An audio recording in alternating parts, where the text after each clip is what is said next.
Where are the 200 fallen angels that control the purgatory land of earth? The mysterious narrative of the 200 fallen angels, often referenced in the Book of Enoch and other apocryphal writings, has long intrigued seekers of divine truth. These celestial beings, once part of the heavenly host, descended to earth and rebelled against the order of Yahuah.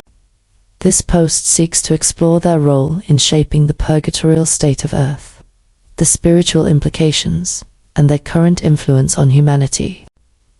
The origin of the fallen angels. The Book of Enoch recounts the story of 200 angels, led by Yahuah, who chose to abandon their divine station to dwell among mankind. They descended to Mount Hermon and made a pact to act collectively in defiance of Yahuah's commands. Their transgressions included teaching forbidden knowledge, corrupting human DNA by intermingling with human women, and introducing mankind to practices such as sorcery, weaponry, and idolatry. Their actions led to the birth of the Nephilim, a race of giants described as violent and corrupt, further accelerating humanity's fall into sin. As a result, Yahuah's judgment was pronounced upon them, with many of the fallen angels being bound in chains in a place of darkness until the day of judgment. Jude 1-6, to Peter 2-4. Earth as a purgatory. While some of the fallen angels were immediately imprisoned, others were allowed to roam the earth, perpetuating their influence over humanity. This has led many to consider Earth a form of spiritual purgatoria, land of testing and refining where the struggle between good and evil is ever present. The fallen angels' presence is felt in the corruption of earthly systems, cultures, and governance. Their agenda is to distort Yahuah's creation, leading humanity further away from divine truth. They wield their influence through deception, promoting materialism, immorality, and spiritual blindness. Where are they now?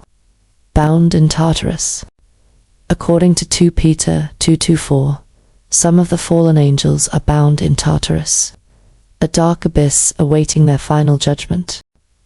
The Book of Enoch identifies many of these bound angels, including their leader Yahuah and other notable figures like Azazel, who taught humanity forbidden knowledge. These imprisoned angels remain in chains under darkness until the great day of Yahuah's judgment. Active on earth.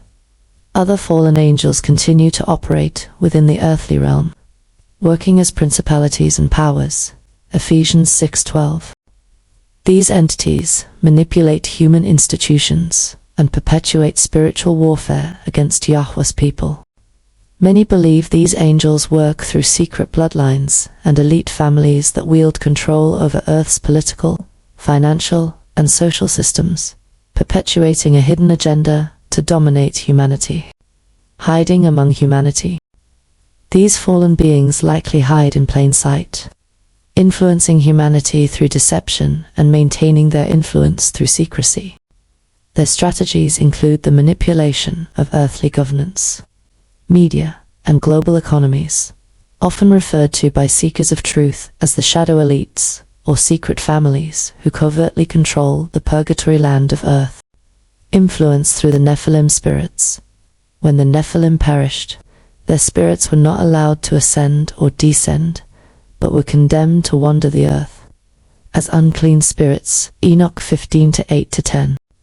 These spirits, often identified as demons, carry out the will of the fallen angels, furthering their agenda in the spiritual realm. The role of believers in Yahuah and Yahushua, are called to be vigilant against these spiritual adversaries through prayer, obedience, and the armor of Yahuah. Ephesians 6:10-18. We can stand firm against the schemes of these fallen beings. Recognizing their influence helps us discern truth from deception and live in alignment with Yahuah's will. The hope of restoration. Despite the fallen angels' influence, Yahuah's plan for restoration remains unwavering.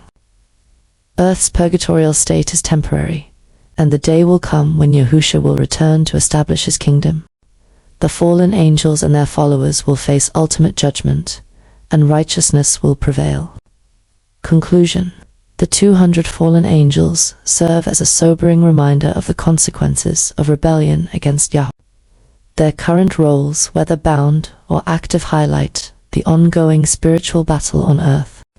However, as seekers of truth, we can rest in the assurance that Yahuah's sovereignty and love will triumph over all darkness. By remaining steadfast in faith, we prepare ourselves for the promised restoration and eternal life in His presence.